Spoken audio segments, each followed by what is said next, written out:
Instinct is unable to reach the towering heights of its ideas. And as I begrudgingly pushed crates and collected keys to make my way through each ruined urban rabbit hole, I could never really shake the impression that Kong seemed to be having considerably more fun than I was.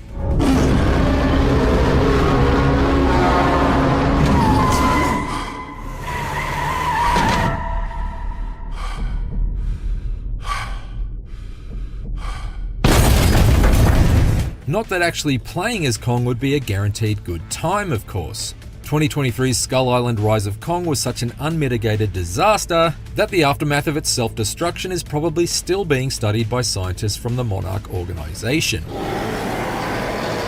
Kong Survivor Instinct is a notably better game than that, but once the novelty of having the iconic angry ape messing about in the middle distance fades, it just doesn't have the level of creativity or player freedom that other superior games of this ilk released in recent years, such as Prince of Persia: The Lost Crown or Blasphemous 2, have so expertly displayed. It also doesn't have much of a story beyond "don't get smashed by the monkey." We play as David Martin, a single dad in search of his daughter who's gone missing in the midst of the spectacular city-ravaging Royal Rumble that's currently sweeping along the west coast of the United States. According to our sources, one of the attacking titans is Kong. The elevator pitch of David's personality is basically a sort of middle-aged Nathan Drake who's apparently forgotten how to be funny. That spider was huge! Where the heck did it come from? Skull Island? And the handful of survivors he meets along the way don't even pretend to be real characters. A Monarch search and rescue. We don't evacuate.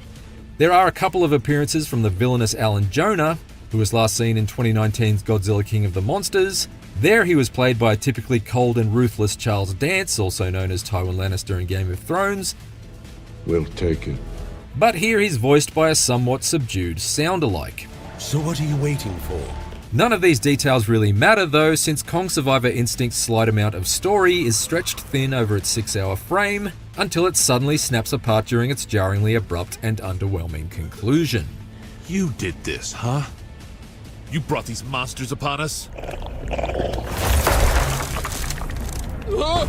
The story may be weak, but the look and feel of its crumbling 2.5D environments is undoubtedly its strength. David's quest leads him from smouldering suburban outskirts to devastated downtown areas and the mysterious subterranean facilities below. And each dilapidated diorama is rich with precise detail and convincing depth. Kong Survivor Instinct does perhaps try a bit too hard to convince you that every structure you explore is an unstable one, with the repetitive routine with which it collapses the floor beneath your feet, or drops chunks of the ceiling onto your skull, and that does get old pretty fast. However, it also allows you to scamper along the roofs of cars suspended by the webs of a towering arachnid, and navigate your way through the slanted corridors of an apartment building that's been violently upended by Kong, so there are some more interesting platforming sections among them. It's just a shame that so much of the exploration is built around the same pushing of crates and shooting of padlocked gates. The very best Metroidvanias, like Hollow Knight or Metroid Dread, gradually empower you with new tools and abilities that incentivize you to backtrack through the world and unlock previously unreachable areas. But Kong Survivor Instinct is comparatively light on when it comes to evolving the ways in which you interact with your surroundings. Here, by contrast, David is given a sledgehammer to smash through weakened walls, and eventually a grappling hook to scale up to specific anchor points. But otherwise his progression is always painfully obvious and consists of the same rehashed circuit boxes to shoot or generators to repair, copied and pasted along the winding path towards each mission objective. This general absence of ingenuity also drains the enjoyment out of its combat, which is primarily geared towards melee attacks since ammunition for David's pistol is so scarce.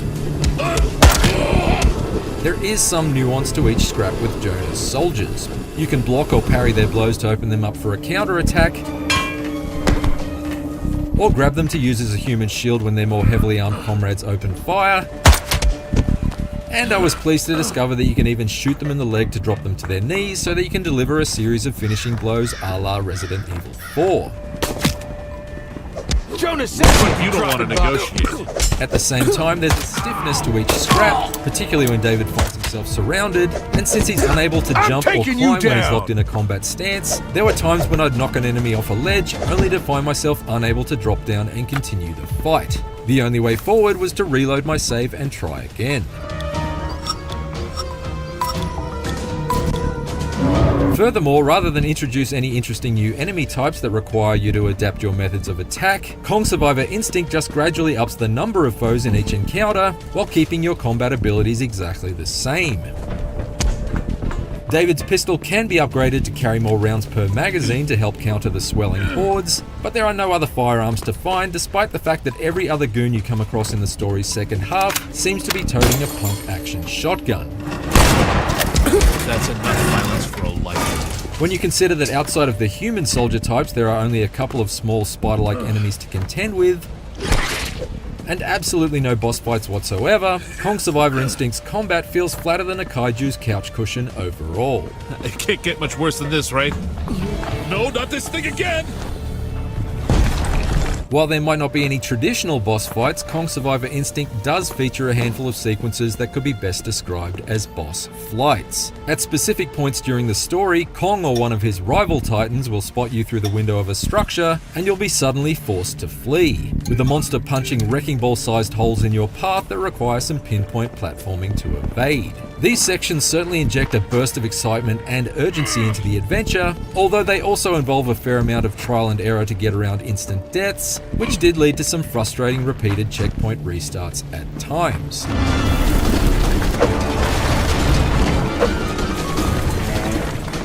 Still, watching one of these monolithic beasts unwrap the building you're trapped inside of like a kaiju kid on Christmas morning is undoubtedly one of the most spectacular tricks that Kong Survivor Instinct has up its sleeves. Damn, that was close. Unfortunately, those are the only times that Kong and company have a measurable impact on the action. Elsewhere, these Goliaths are only ever glimpsed, either having an incidental tussle in the distant background, or when you summon one by collecting the requisite number of biowaves scattered around each level to clear a block path towards a level's exit in a game of supersized Simeon Simon Says. What if someone could clear the path for me? Like, say, a monster as tall as a skyscraper. It's certainly a treat to watch Kong casually pick up a connected row of train carriages like they're steel sausage links and violently wrench them apart.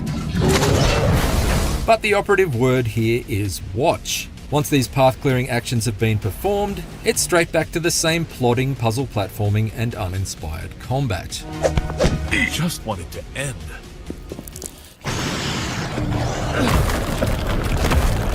Setting a Metroidvania-style platforming adventure against a backdrop of building-razing beasts is certainly an intriguing idea, but unlike its towering cast of kaiju cameos, Kong Survivor Instinct itself simply doesn't measure up. Its story and characters are underwritten, its ravaged urban playground is eye-catching but not particularly surprising to explore, and its combat fails to evolve enough to keep the fights interesting over the course of the journey. Could have left me alone. The occasional room-rocking escape sequences do literally shake things up, but they're few and far between and only distract from the otherwise uncomplicated platforming for short bursts at a time. Kong and his kind may hail from an alternate world hidden deep inside the Earth's core, but the actual gameplay of Kong Survivor Instinct is strictly one-dimensional. For more IGN reviews, check out our verdicts on Super Mario Party Jamboree and MechWarrior 5 Clans, and for everything else, stick with IGN.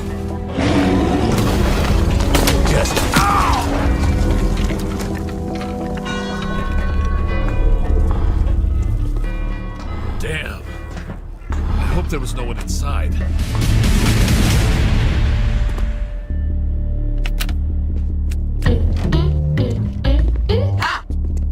Hi everybody, generic Irish PlayStation man here, and if you can believe it, it's a long video once again. Last time, we took a look at the impressive number of games Namco brought to the original PlayStation, games that not only defined the console, but established Sony as a serious contender in the console market from the very get-go. There was also a bunch of baseball games in there as well. Although, if we're gonna be making big long lists centered on companies that defined the PlayStation, we can only go so long before we talk about Squaresoft, a company not only responsible for some of the console's most legendary and influential titles, but also some of its most interesting and experimental as well. They also made Rad Racer and 3D World Runner on the NES, and look, if your game is immortalized in The Wizard, well then you know your company is only destined for greatness. Now, as I'm sure a lot of you already know, Squaresoft's output during the 16-bit era was probably one of the single greatest runs in video game history. It's almost hard to believe that we got Final Fantasy VI, Seiken Densetsu 3, Live Alive, Super Mario RPG, and Chrono Trigger all in the space of about 2 years. Like, imagine being this good at making video games. All these games, of course, came out for the Super Famicom, and no doubt made Nintendo a whole lot of money. So, in what can long be considered one of the bigger bag fumbles in gaming, when longtime Nintendo partner Square decided to choose the PlayStation over the Nintendo 64, primarily down to Nintendo's decision to stick with carts for their next-gen system over the vastly cheaper and more spacious CD format. Square had grand visions for their games, and more importantly, they also had bucket loads of cash, and if they wanted to make these visions a reality, well then Sony had the console that can make that happen. So how did these games turn out in the end? Well, I think the majority of you already know the answer to that, but in short, if Psygnosis helped establish Sony as a big player in Europe, and Namco helped set the wheels in motion to legitimize the PlayStation brand, well then it was Squaresoft who skyrocketed Sony to the moon. So, as always, I thought it would be fun to run through the entire catalogue of games Squaresoft brought to the original PlayStation. The games that kicked off their legacy on the platform, the games that dared to be a little bit different, the games that pushed the console's power to its very limits, and of course, some of the most legendary and beloved video games of all time, and also all the weird stuff that crept up in between. We're gonna take a look at every single one. So sit back, relax, and get yourself comfy, because it's gonna be a long one as we take a journey all the way back to the year 1996, where once again, the future of computer entertainment was about to change forever. And it starts right now!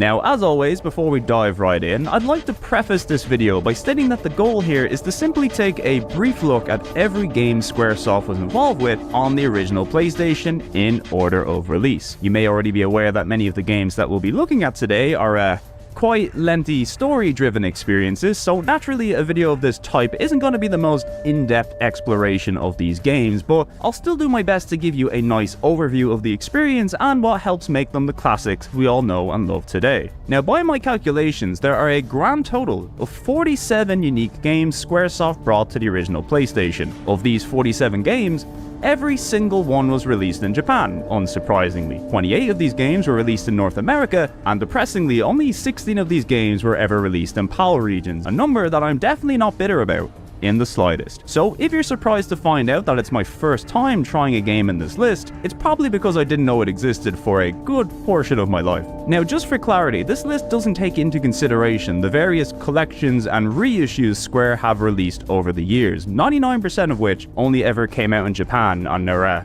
really cool, and I want them. But with that being said, some of these collections are a bit more notable than others and also tie directly into today's list, so we'll of course take a look at a few of these throughout the video. And finally, all the footage you'll see today will be the North American versions of these games, unless they were exclusive to Japan, in which case, surprise surprise, we'll be playing the Japanese versions. So you can all rest easy in the knowledge that you won't have to suffer any 25 FPS PAL games today. God bless. So let's not waste any more time. We've got 47 games to get through, and what better place to start than with the game that people only bought because it came with a demo for Final Fantasy VII.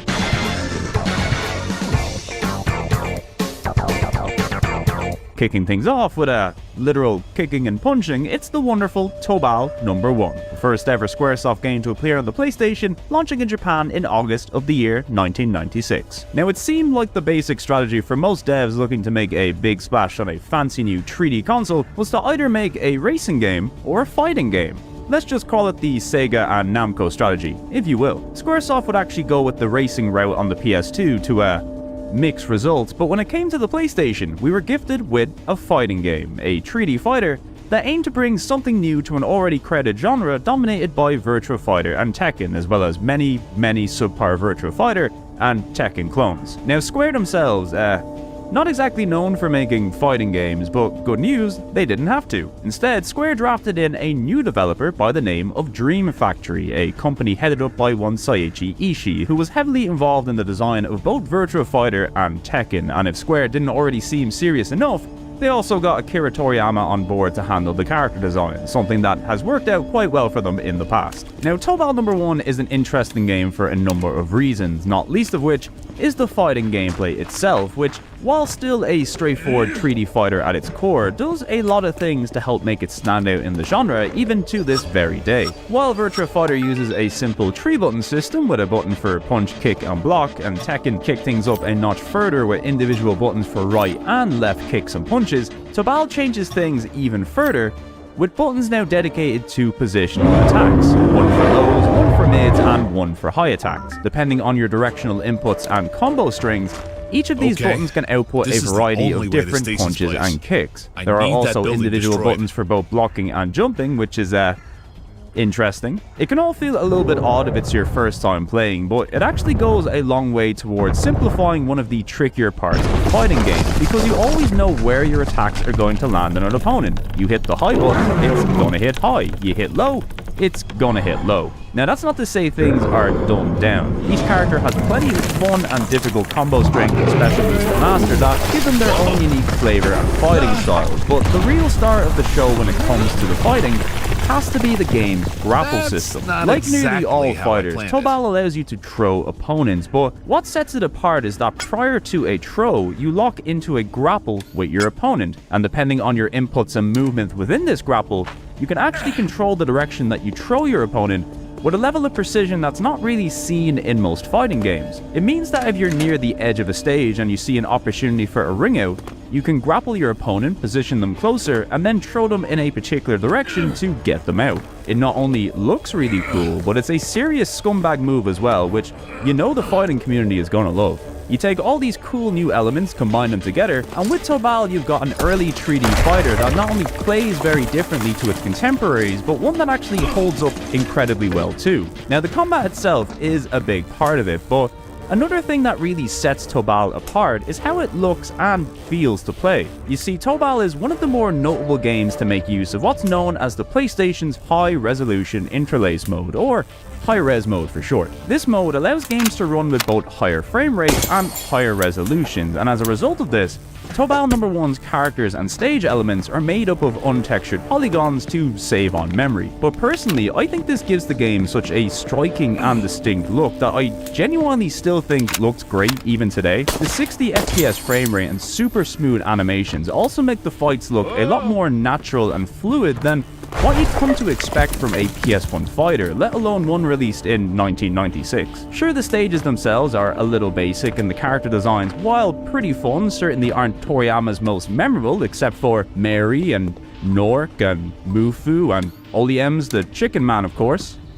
Okay, I take it back, the characters are actually pretty incredible. But overall, in terms of style and aesthetic, I think Tobal is one of the coolest and most distinct looking fighters on the platform, hands down. Also, it doesn't hurt that the soundtrack lives up to the lineage of banger fighting game music that came before it by delivering us a collection of tracks from a whole host of Squaresoft and fighting game legends, including Yasunori Mitsuda, Junya Nakano, and Yoko Shimomura, to name but a few, meaning this game doesn't just look and play good, it sounds damn good too. Ready, fight! Stace? You here? It's me! Stace? It's Dad! Like she hasn't been home in days.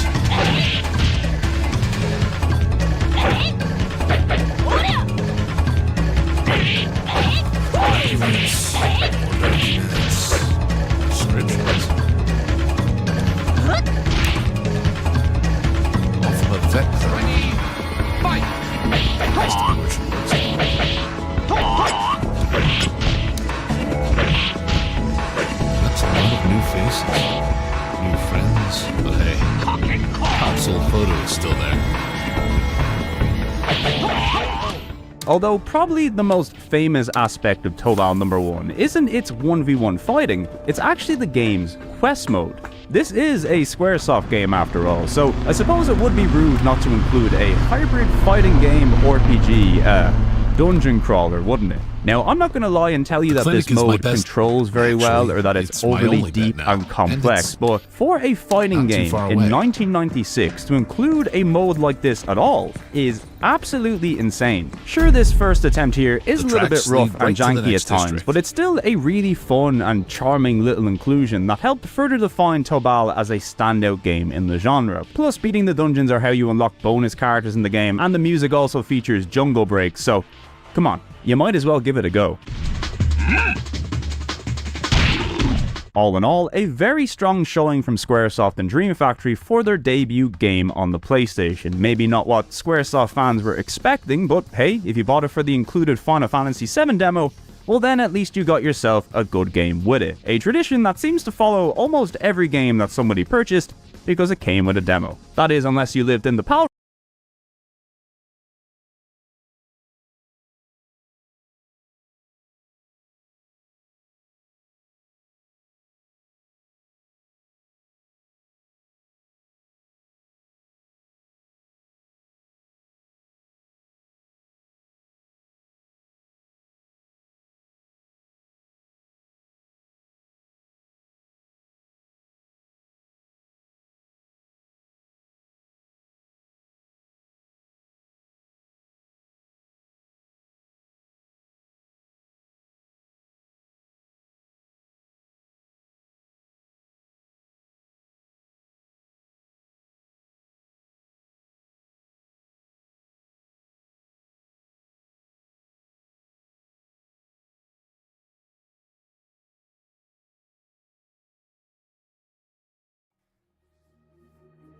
That's the end of the line.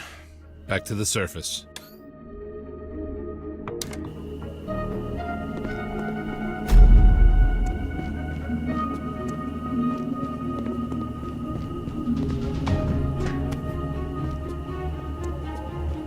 That's a big web. Looks strong as steel, too.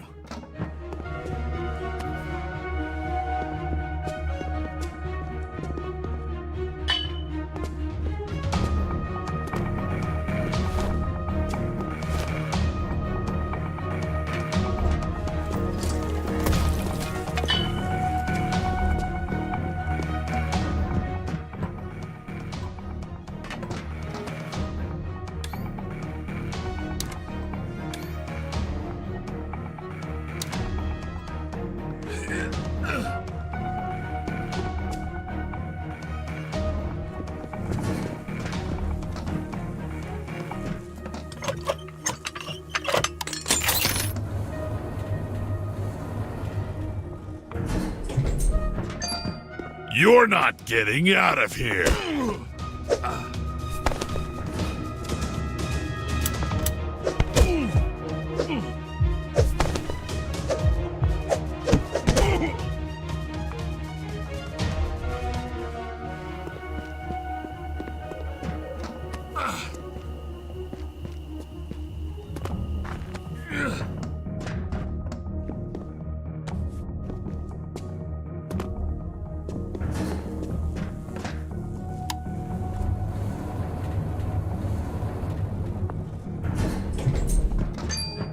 It's him!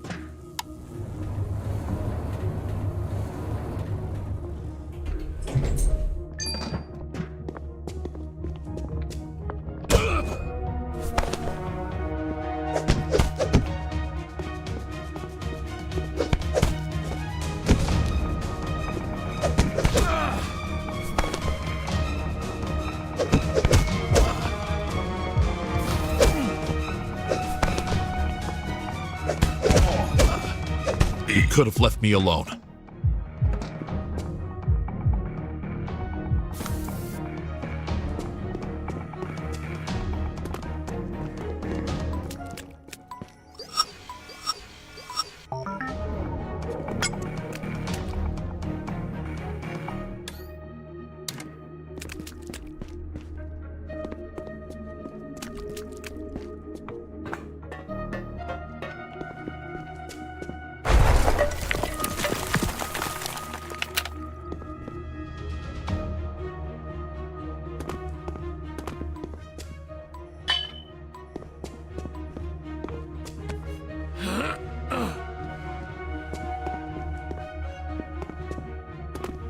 Look, I don't want any trouble.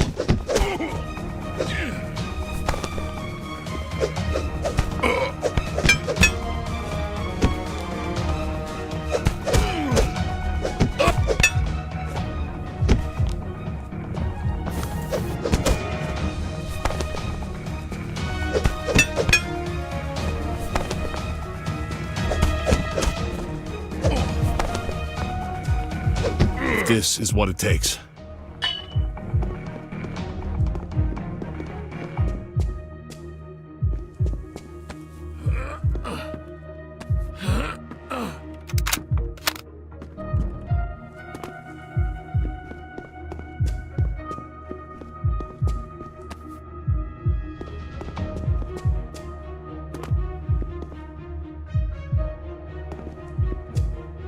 Whoa!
That had to hurt. Come here!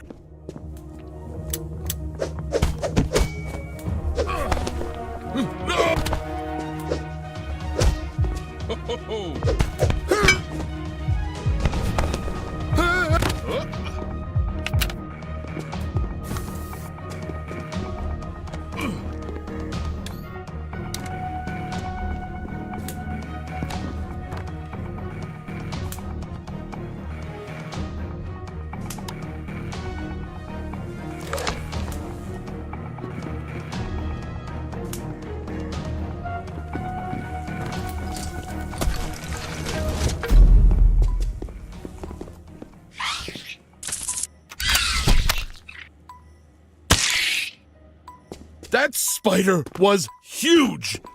Where the heck did it come from? Skull Island?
Hey, you! I need a hand. Quick! Pick it up!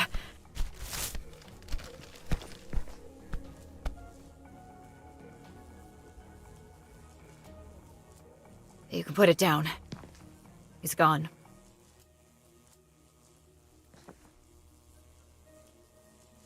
I'm sorry. Thanks for your help, but it's time for you to evacuate. I could say the same to you. A Monarch search and rescue. We don't evacuate.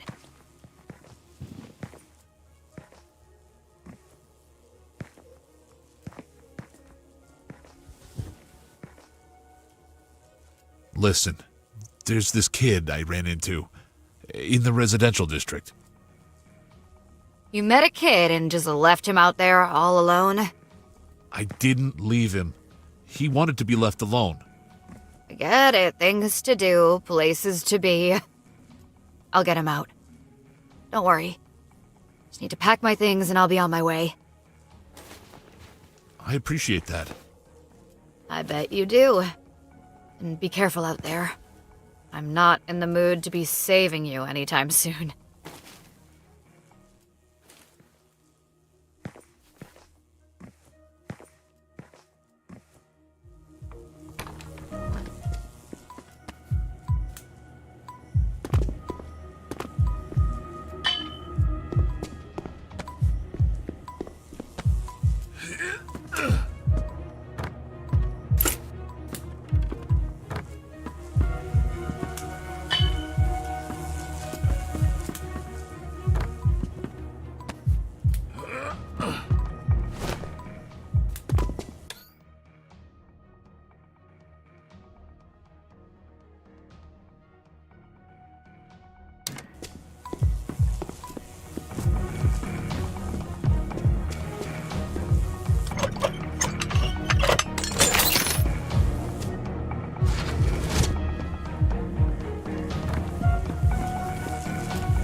This is your end. I just want it to end.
Ugh, I hate those beasts.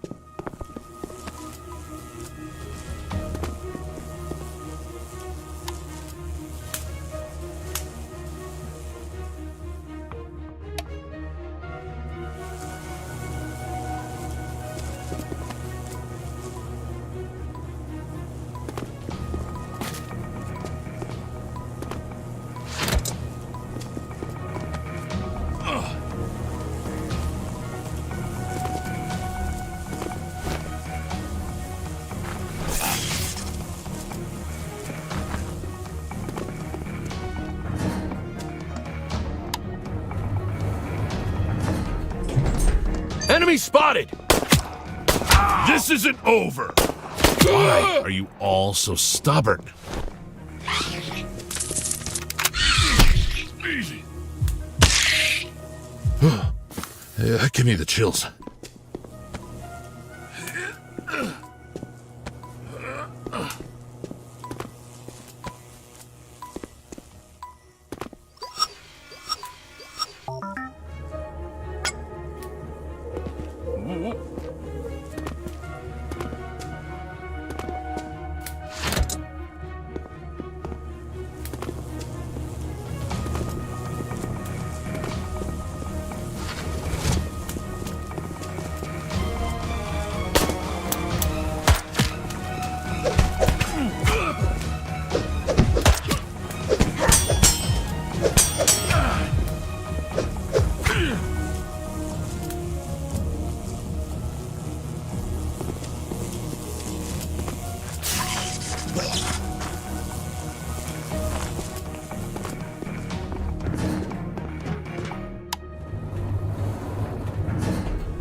You're not getting out of here. I'm not getting stuck here with you.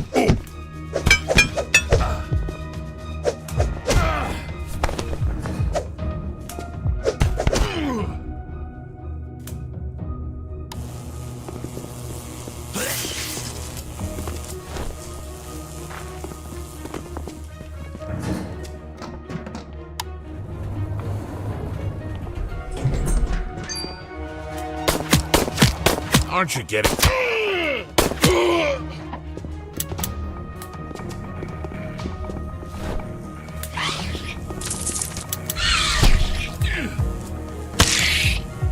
Ugh.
Beasts.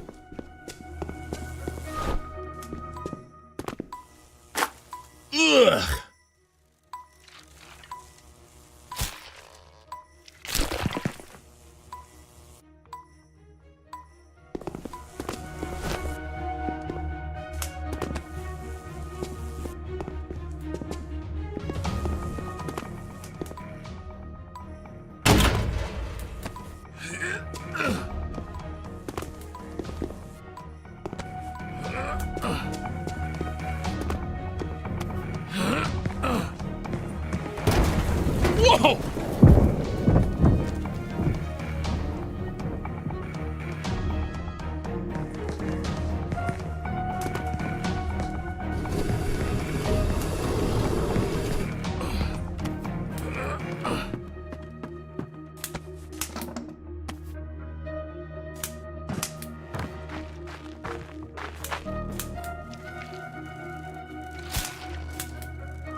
Looks like you don't want to negotiate.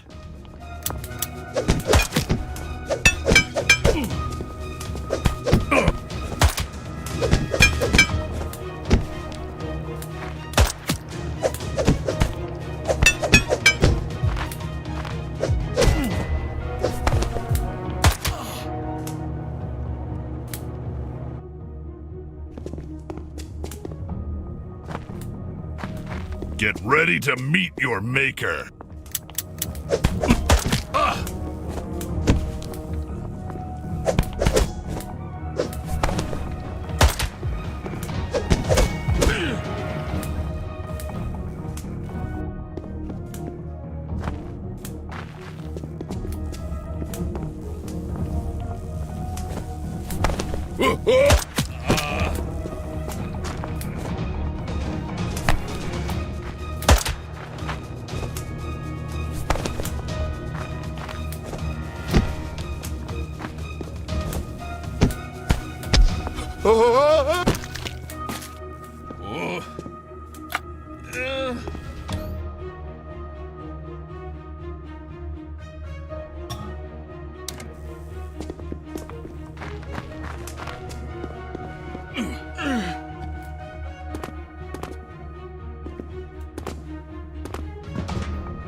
It's not her.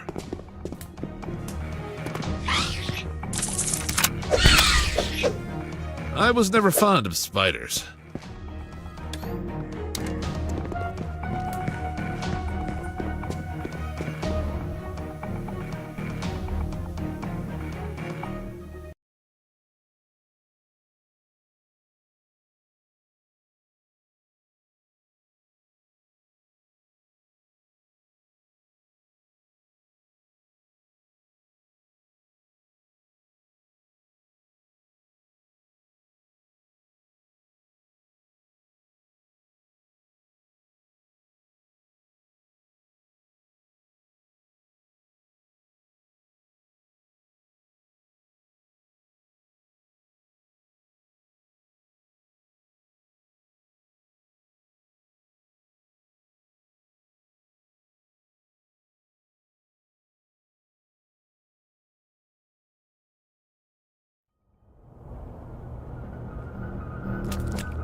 That was gross.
Here we go again. Just want it to end.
Come here!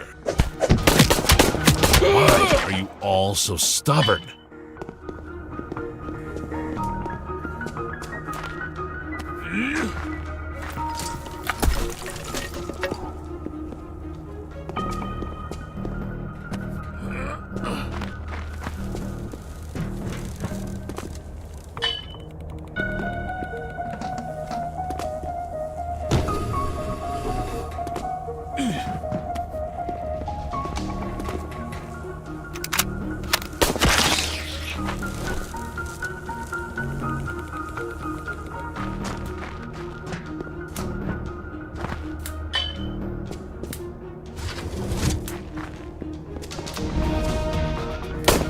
I'm not backing away.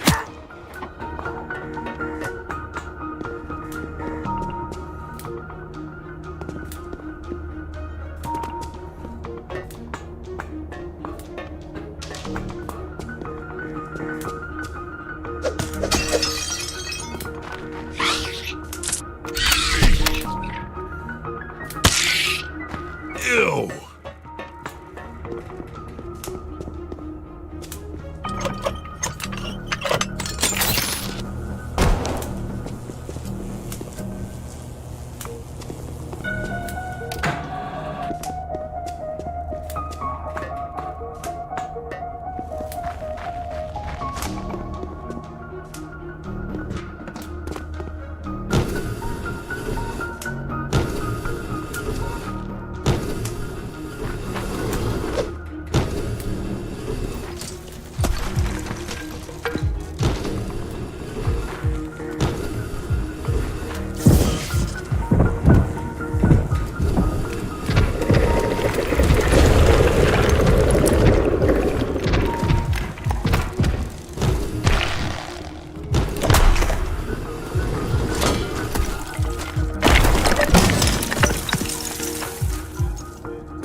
I hate those beasts.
Someone's there.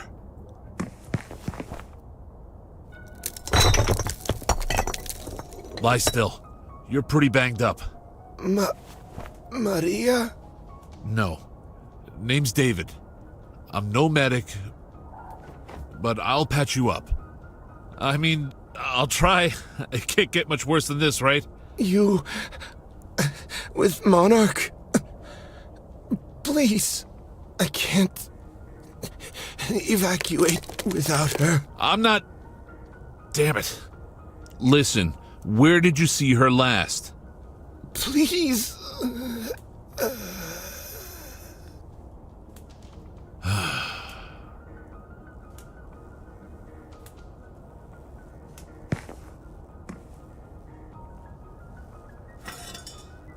Huh.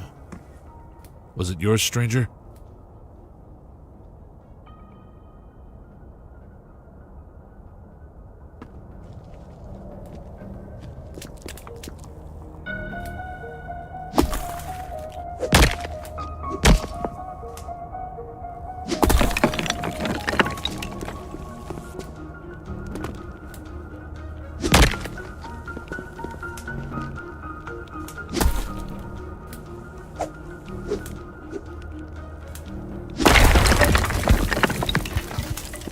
Her name tag reads Maria Coleman.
Drop your weapon!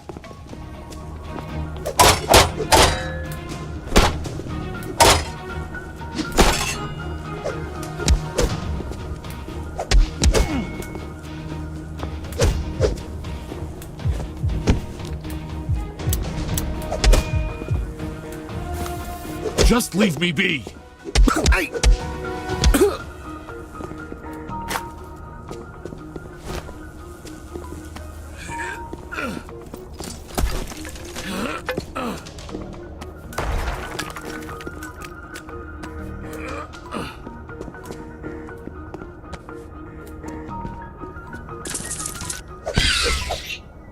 Ugh.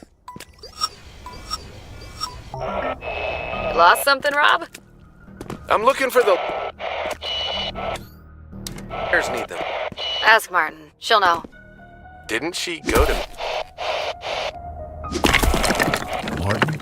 That can't be a coincidence. She's alive. That was a close one.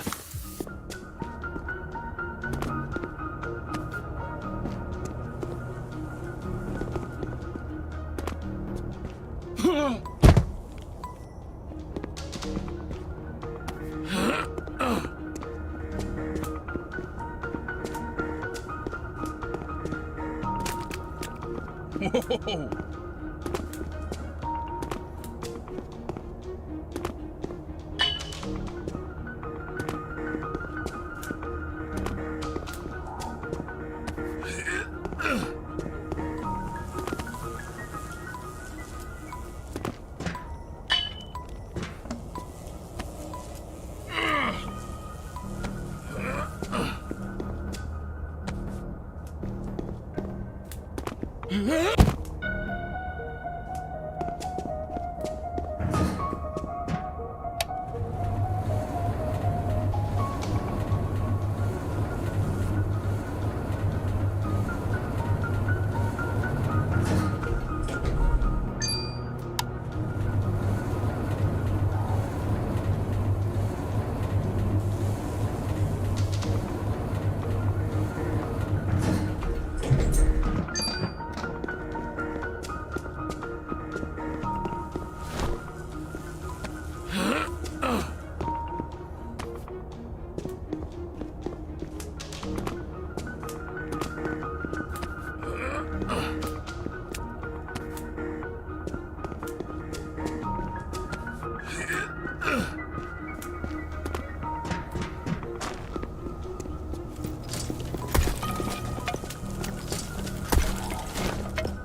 Can't stand them.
Ugh, gross.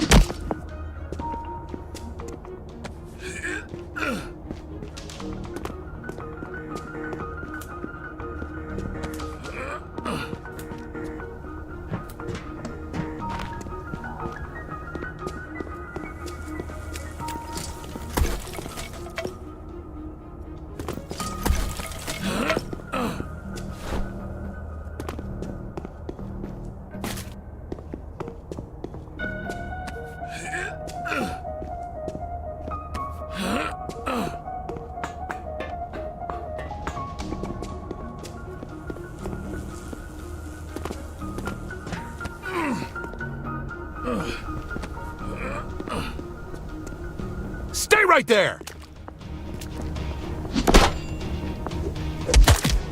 Just get out of my way.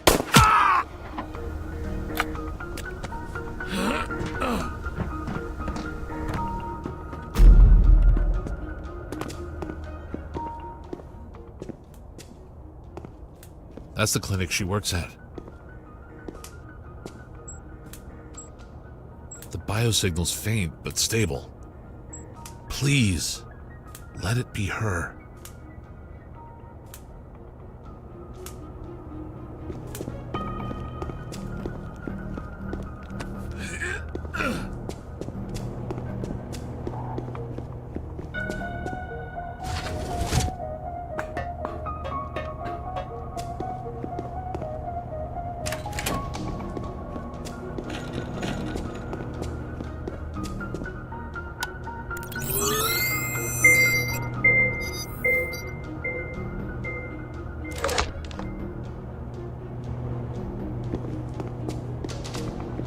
Is this what you were working on, Stace?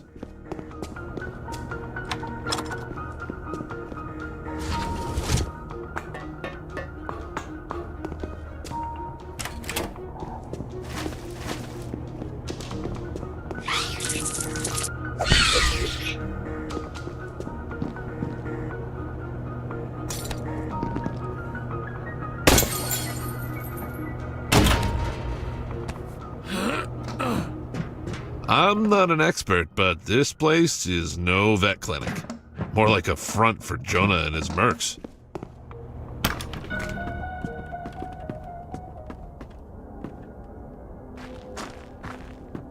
Hey you, are you okay? What do you think? Right, let me help. I'm David. You? Name's Omasha. I'm a bioengineer. You're one of them. The mercenaries. Mercenaries? You did this, huh? You brought these monsters upon us? We didn't... It wasn't us. You expect me to believe that? Your boss, Jonah. Everyone knows he had a hand in reviving that three-headed monster. So what? He understands the importance of xenobiology. Funds our research. Do you really think he's just in it for science? You expect a return if you invest big money. That's how it works. Okay, enough. If you want my help, I need information. My daughter, Stacy. She's about your age. Stacy? Stacy Martin? Yes. What was that? Abaddon. We must hide before...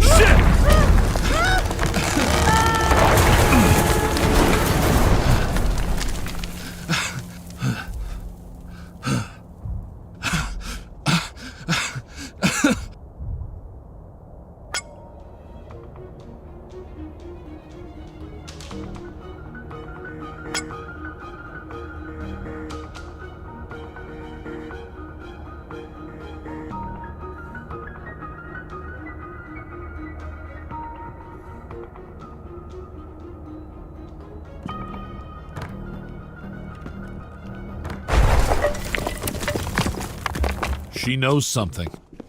I need to find out where that monster took her. She's the only lead I've got.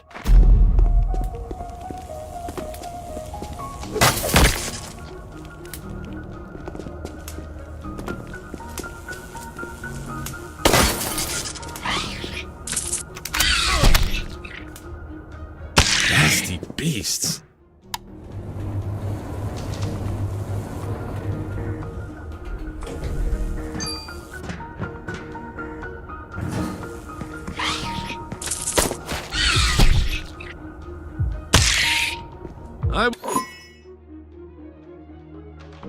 I was never fond of spiders.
You're not getting out of here.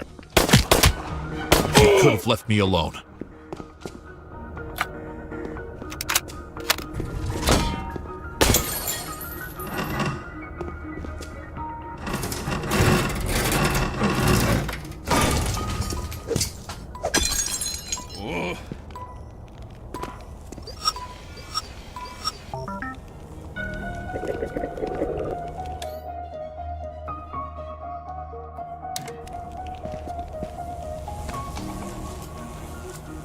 Don't move.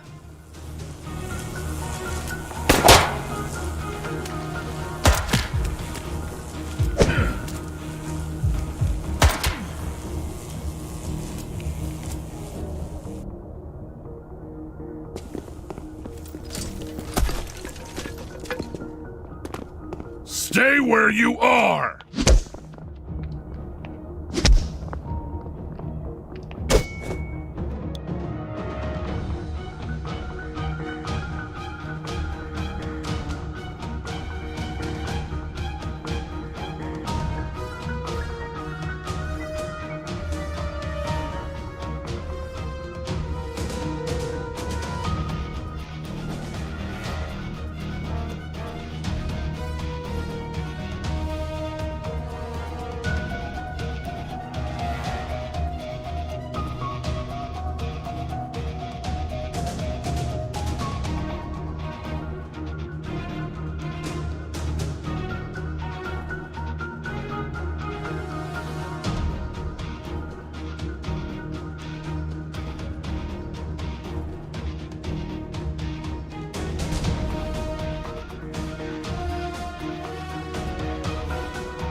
Guess there's no other way.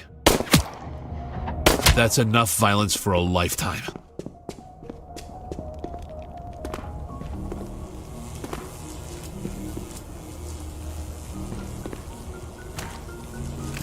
Hold still!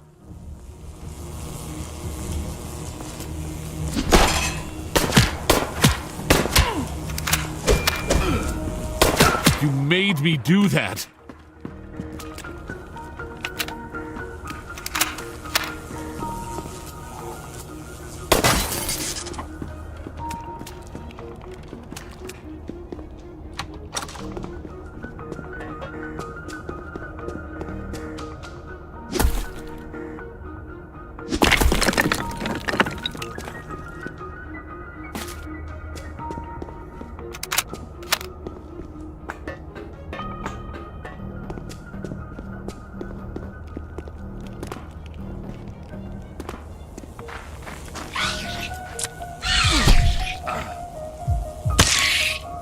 There's no end to them. It's him!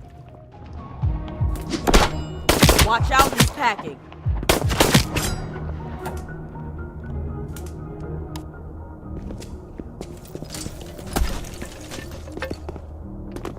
Hostile in sight.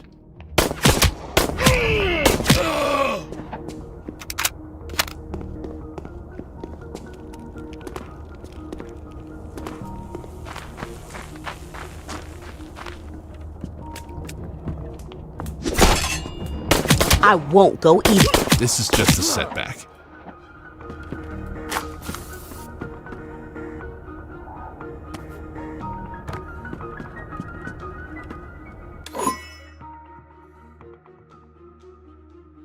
So it wasn't Jonah's hyenas who brought Abaddon here. Wonder what or who drew it to the city then.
Ew!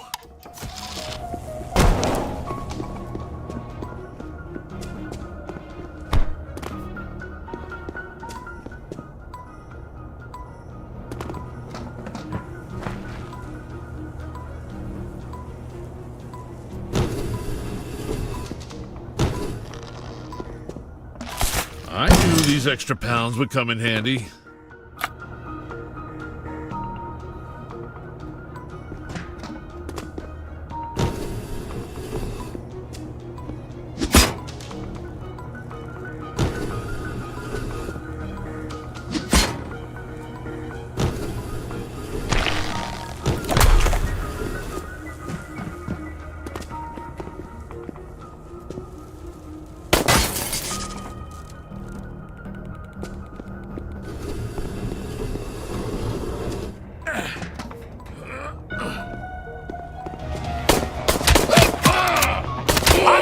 That had to hurt.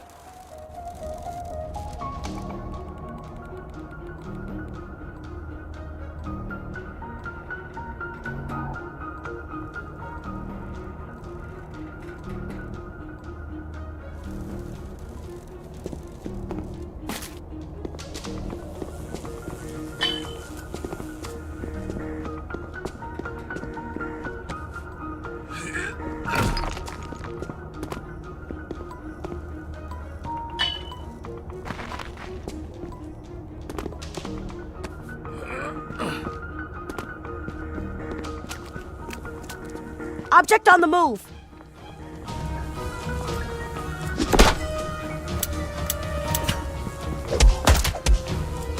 Make sure to get the device.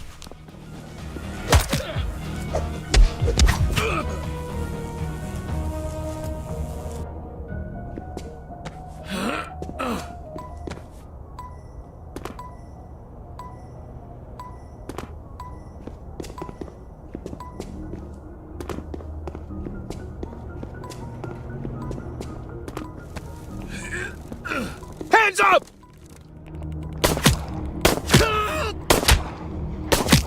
That's enough violence for a lifetime.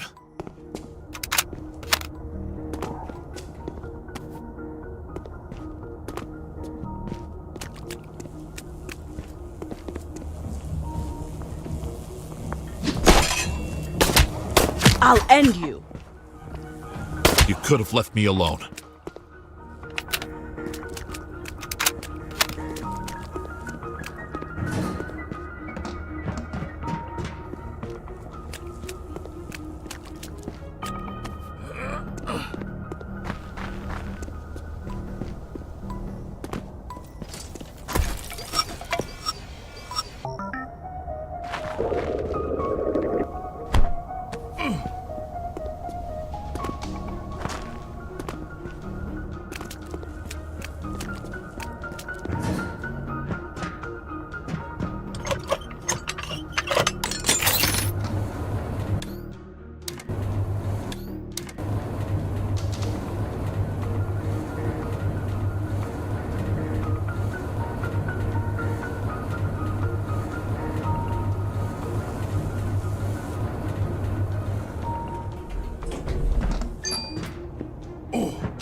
was a close one.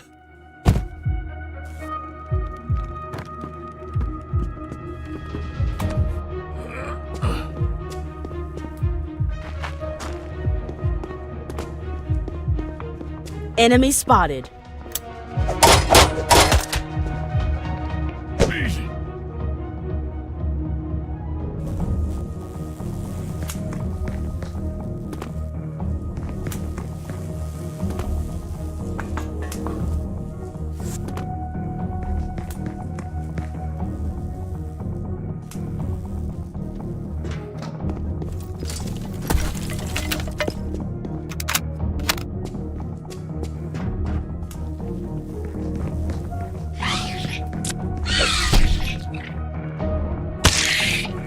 That was gross.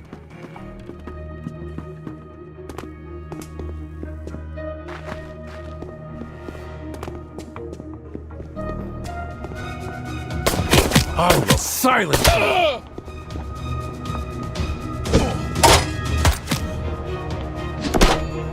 Just give back the device. You made me do that.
I'm not getting stuck here with you.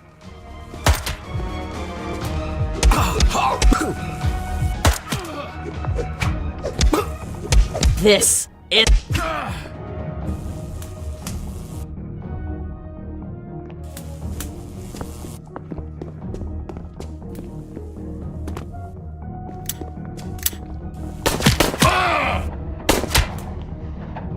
Aren't you getting tired? I'm not backing away.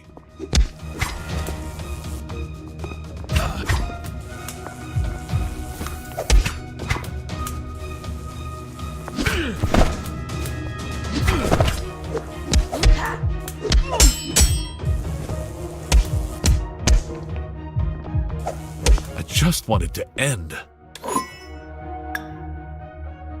A new researcher. Valuable asset. That sounds unsettling. The note is several months old, though.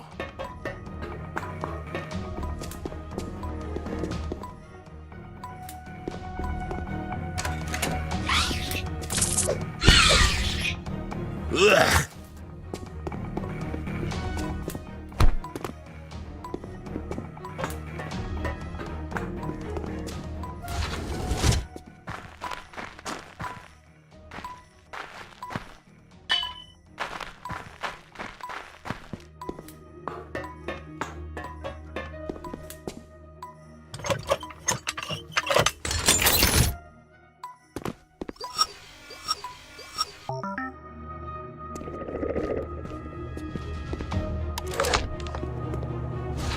I really hate to do this.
It's so quiet here. It makes me nervous.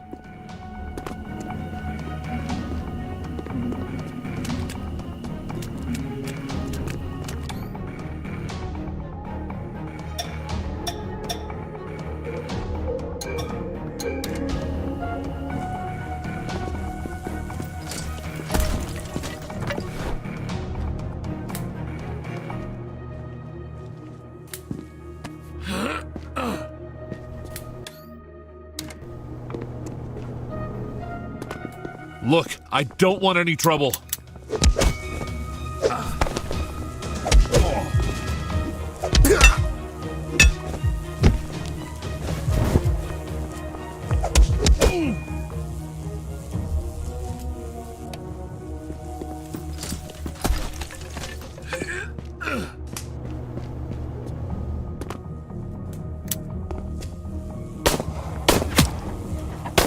I'll end you!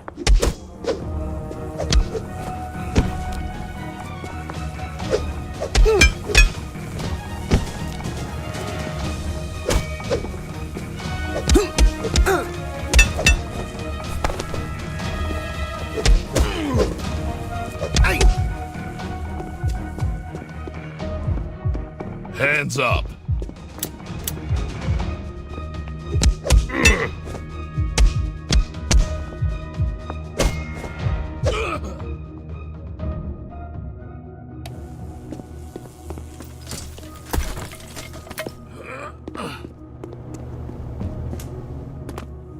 Get ready to meet your maker!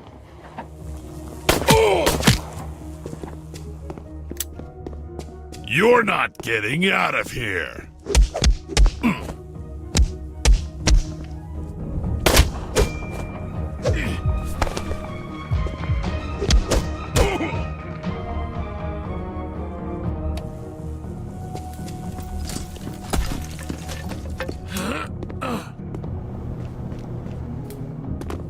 Stay right there. I just want it to end. Bring it on.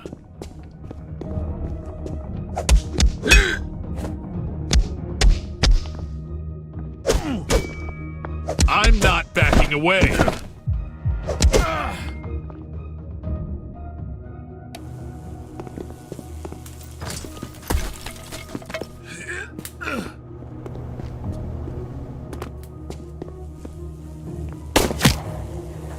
I'll finish. That had to hurt.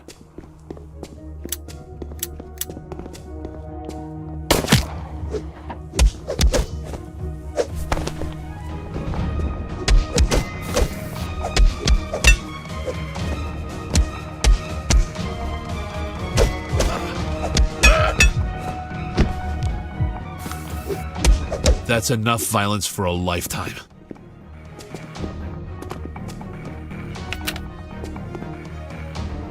Whoa!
huge.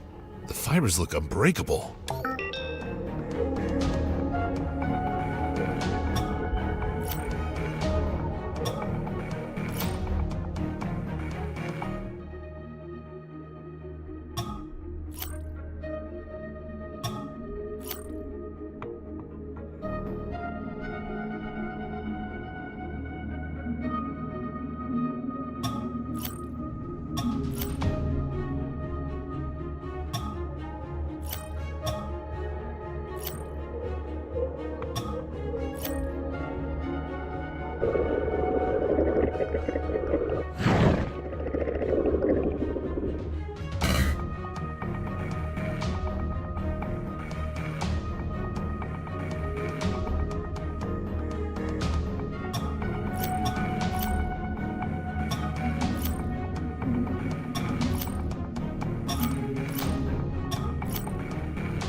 If Abaddon built it, I'm afraid only Abaddon can tear it down.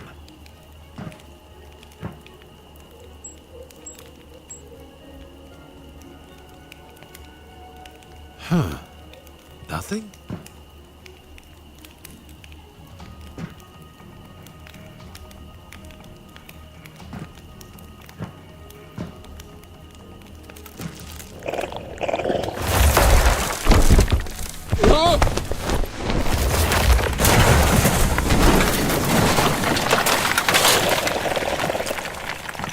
Is it gone? I think it's gone.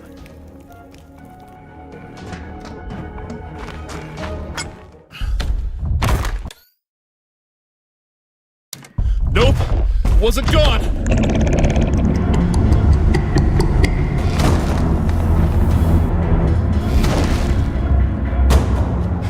The only way's up, I guess.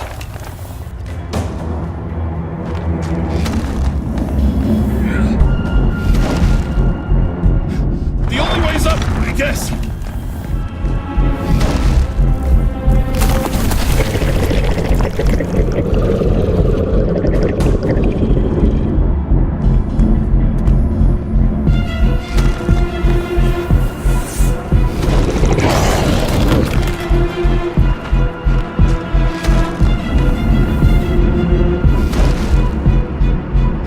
The only way's up, I guess.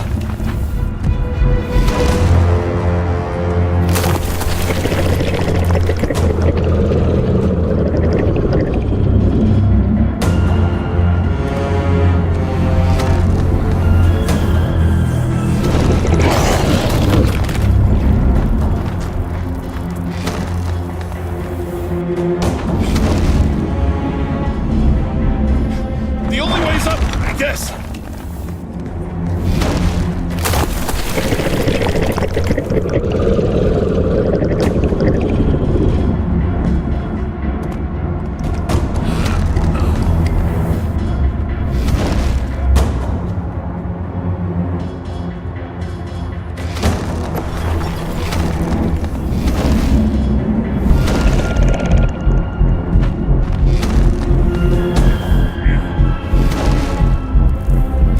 The only way's up, I guess.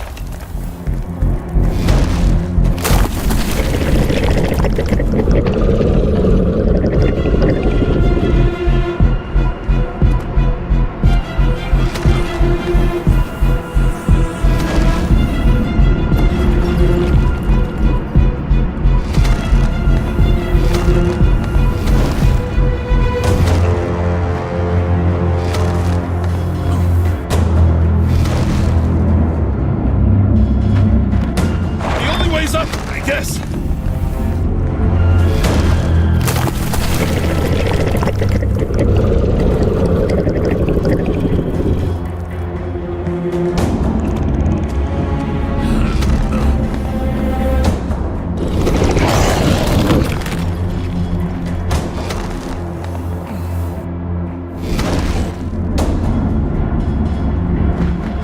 The only way's up, I guess.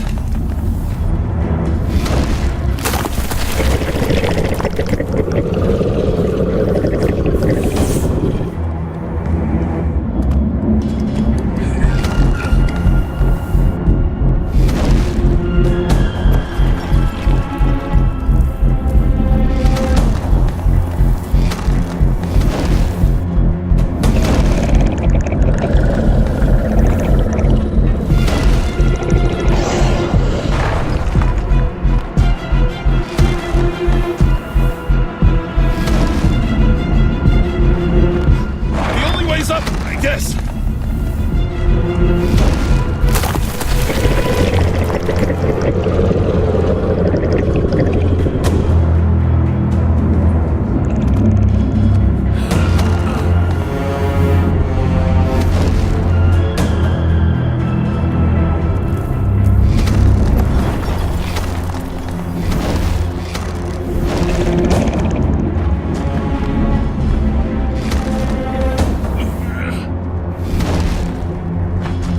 The only way's up, I guess.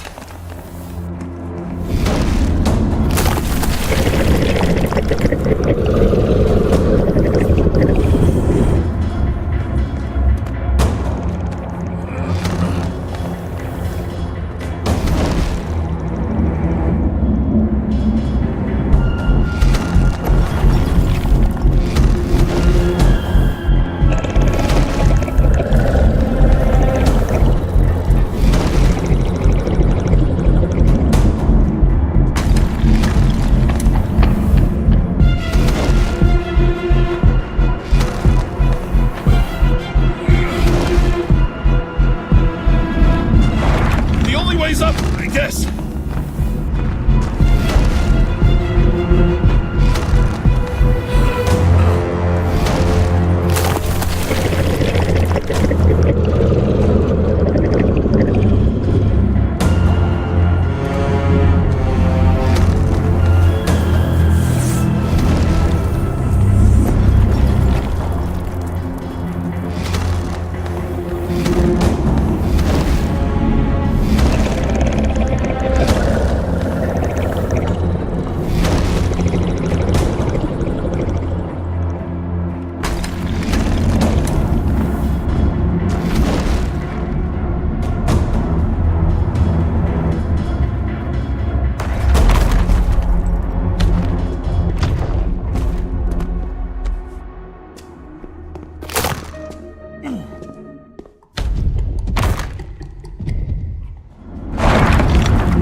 The door's locked!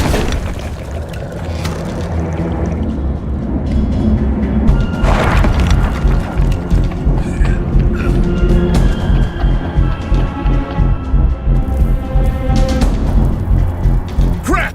The door's locked!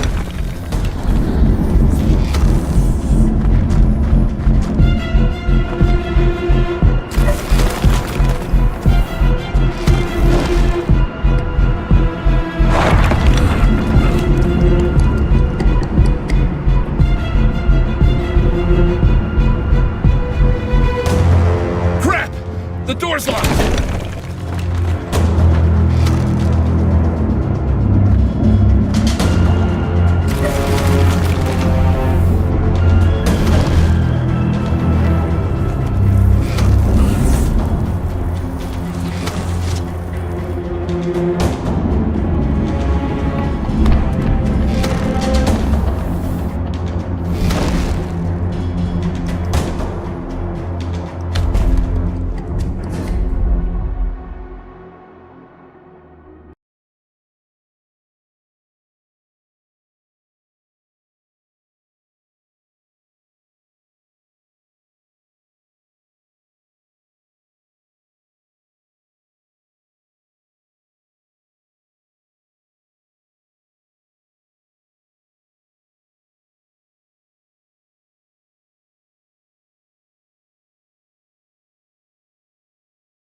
Abaddon's gone, for now.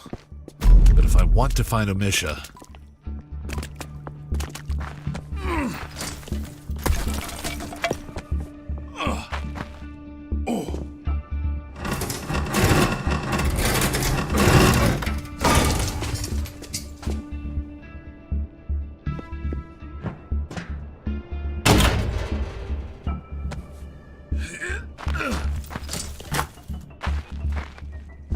Drop your weapon!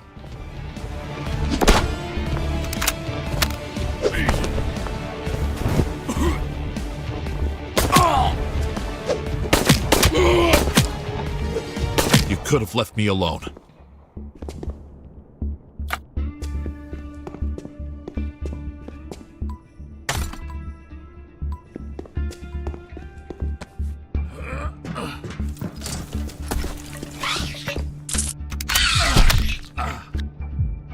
Nasty beasts.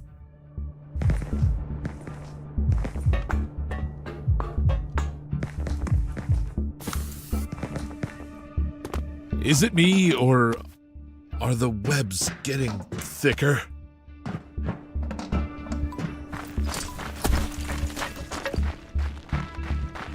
What a terrible way to go. Amisha's still out there. Ugh, I hate those beasts.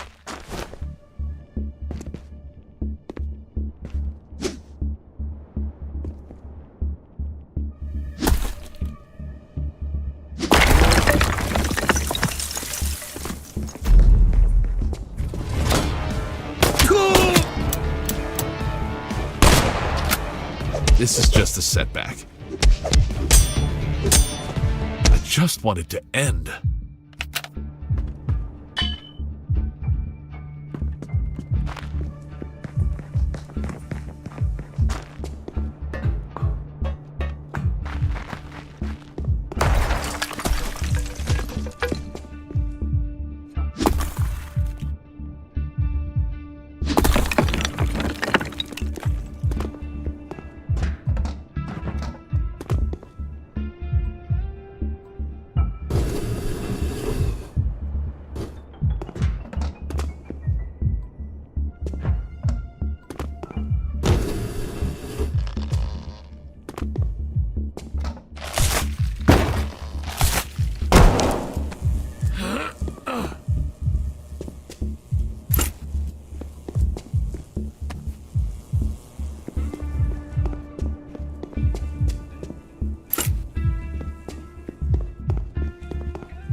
Not a step further!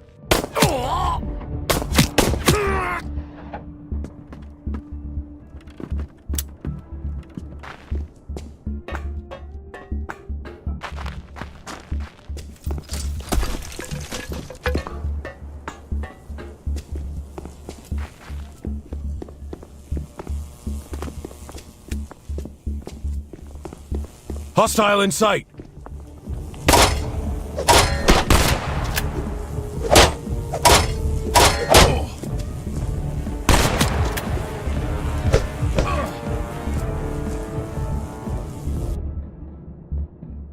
Bring it on! You made me do that.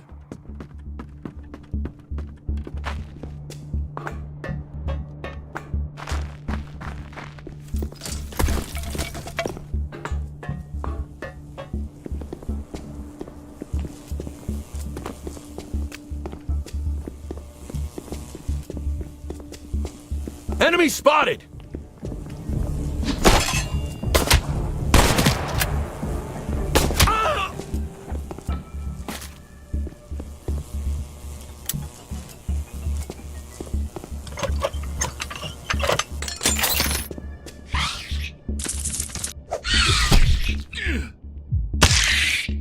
I was never fond of spiders.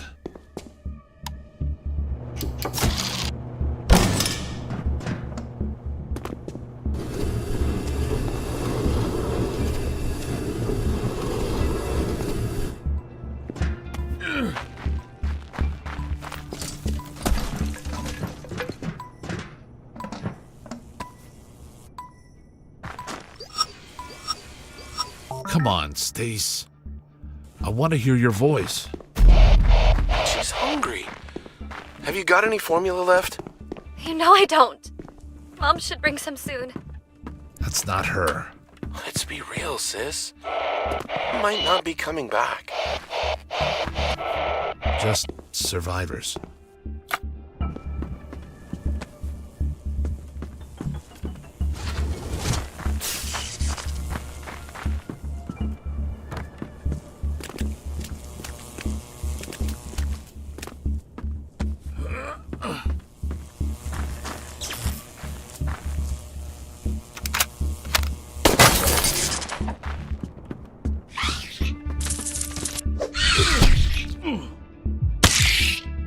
There's no end to them.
can't stand them.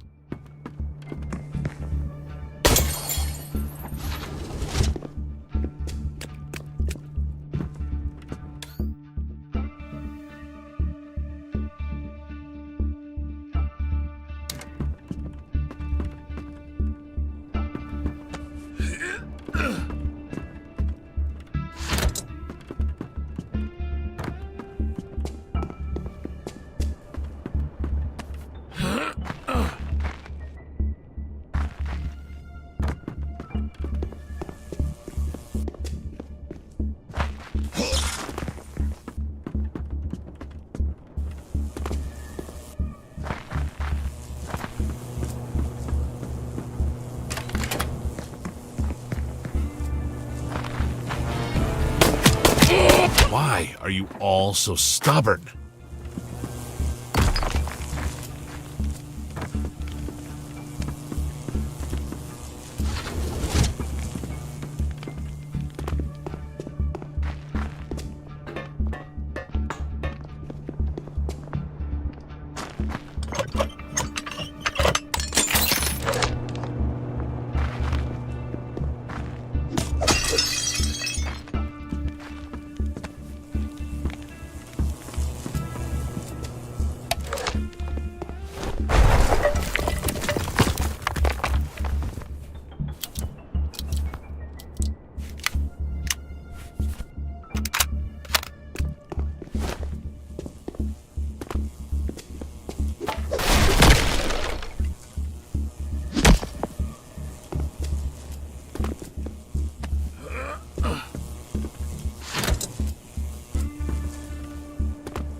That was a close one.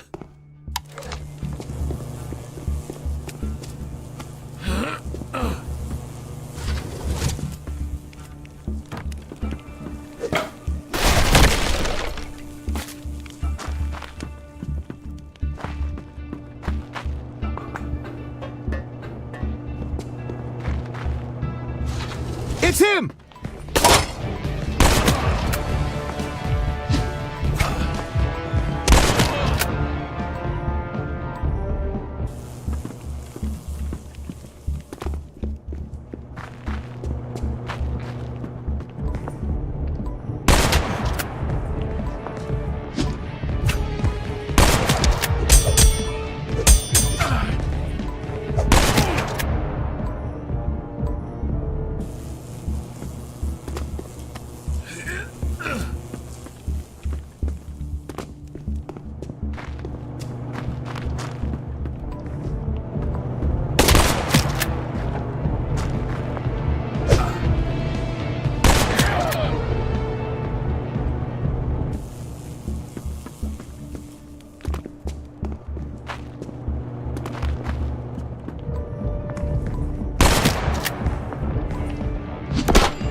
Stay right there!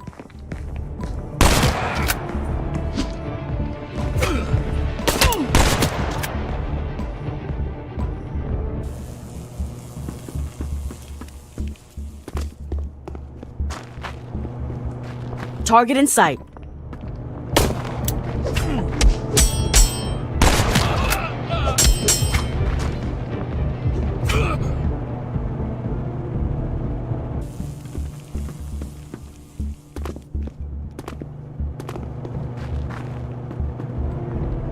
Just leave me be.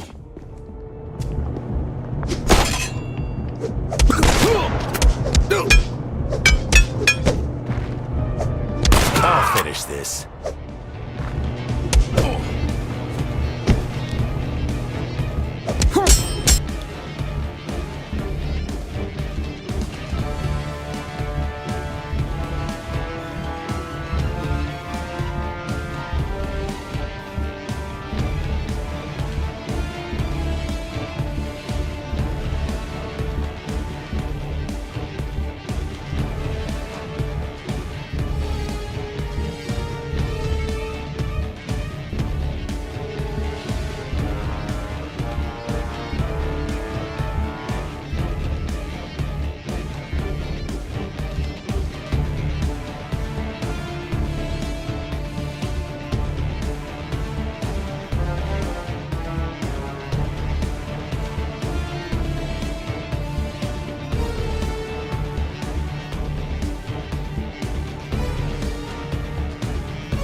That had to hurt.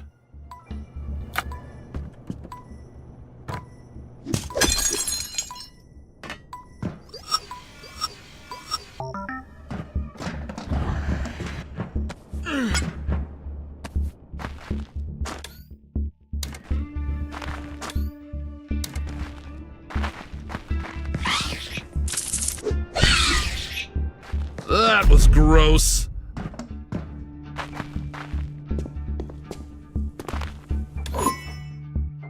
Plague Weavers. Let's hope it's just a fancy name. We don't need a pandemic.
Yuck!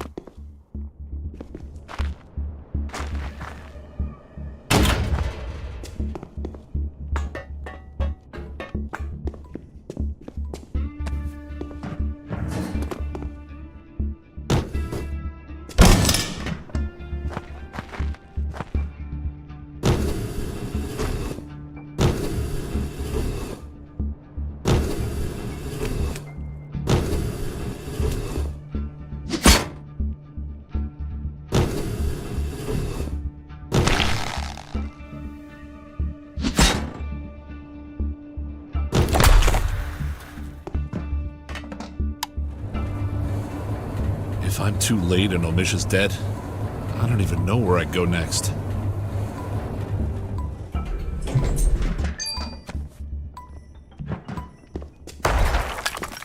Oh.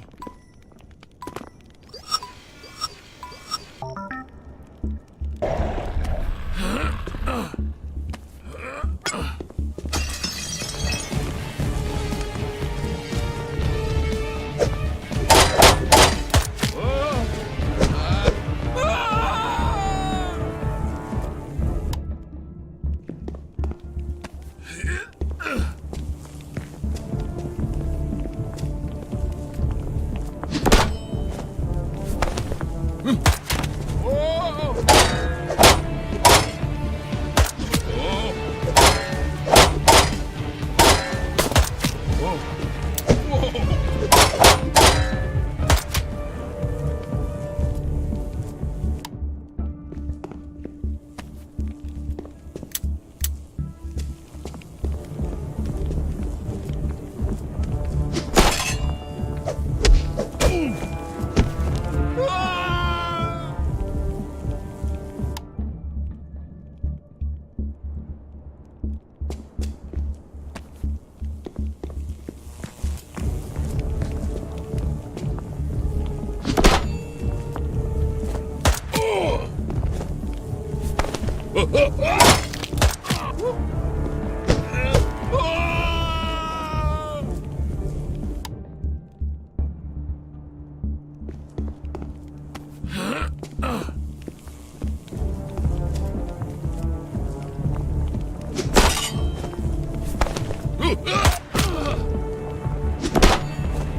You can still surrender. This is what it takes.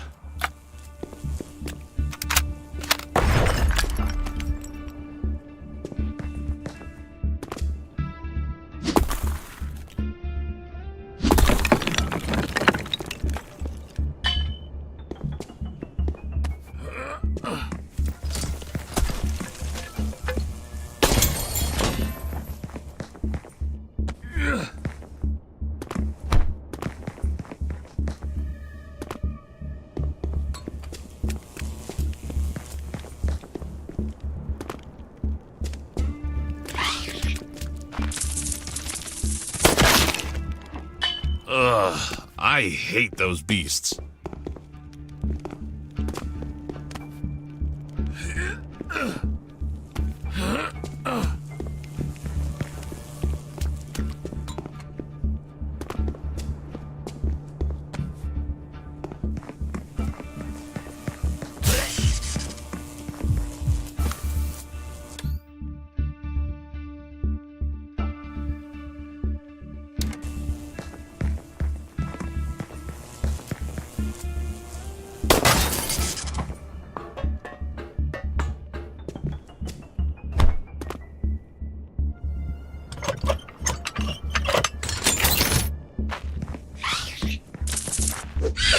Nasty beasts.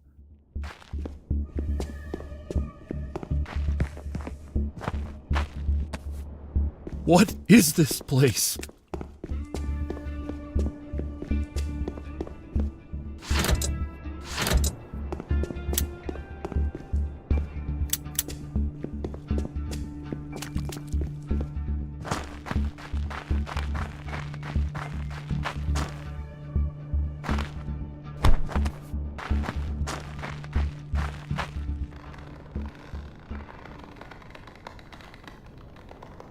You...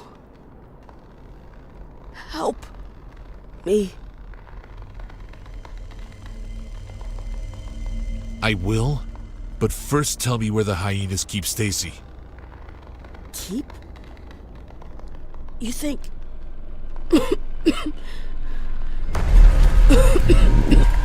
Abaddon.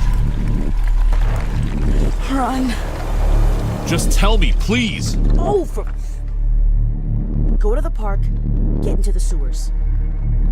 David, take the cards.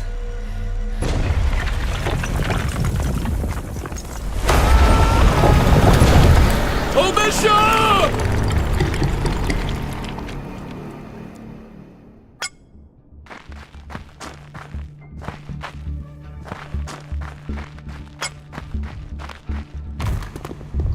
Oh shit!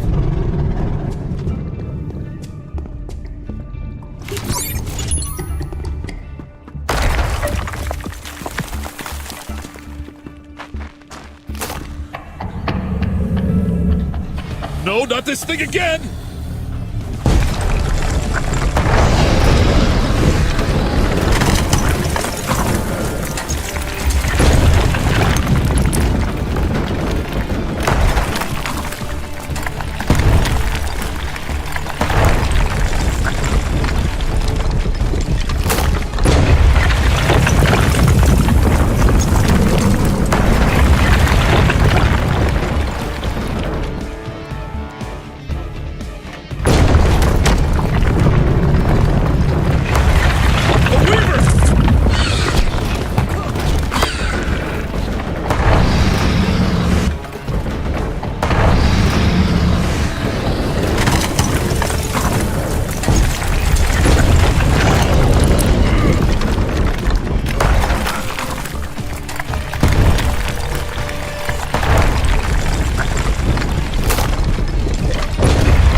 Unbelievable!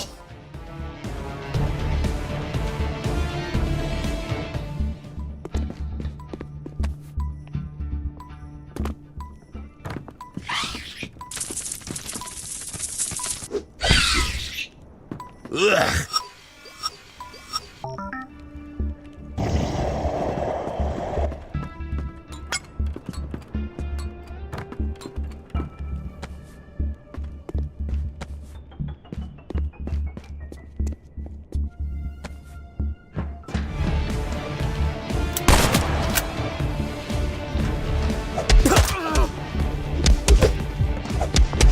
It's you or me.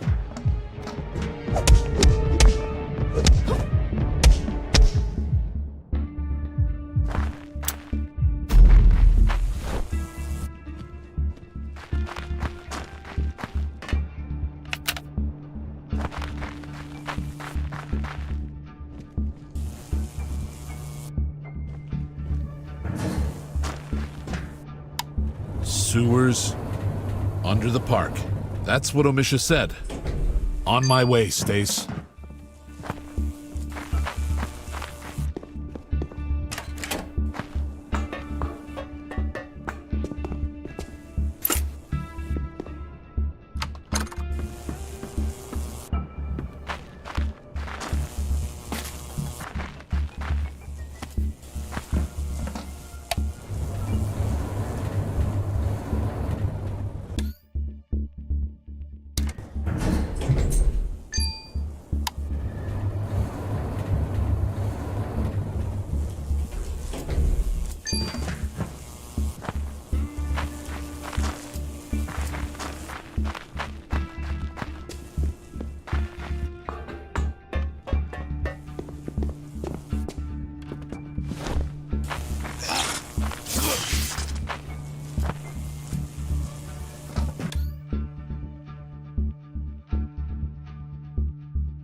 chills.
Perfect.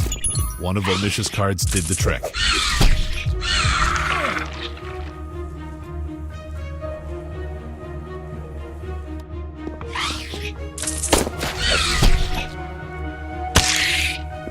Whoa! Ho, ho, ho.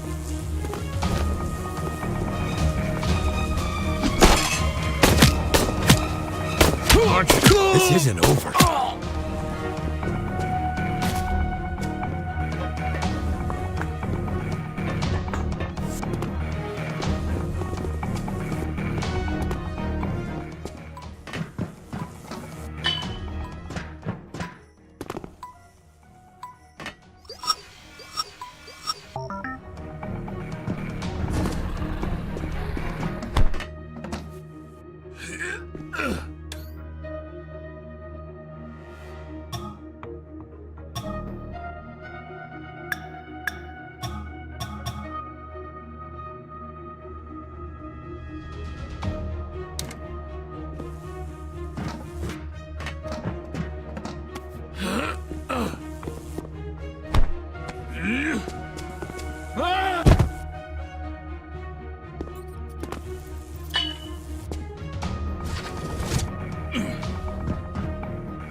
And now back to Danny with the latest from above the city.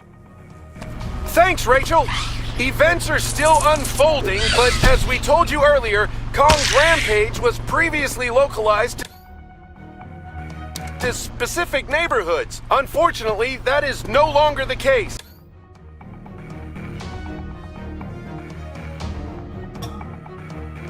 A few minutes ago, Kong suddenly stopped as if something had caught his attention. What you're seeing right now is Kong making his way towards the bay, seemingly calm. It's hard to describe, but somehow he seems more focused now, as if determined to...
I won't go eat. Just get out of my way.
This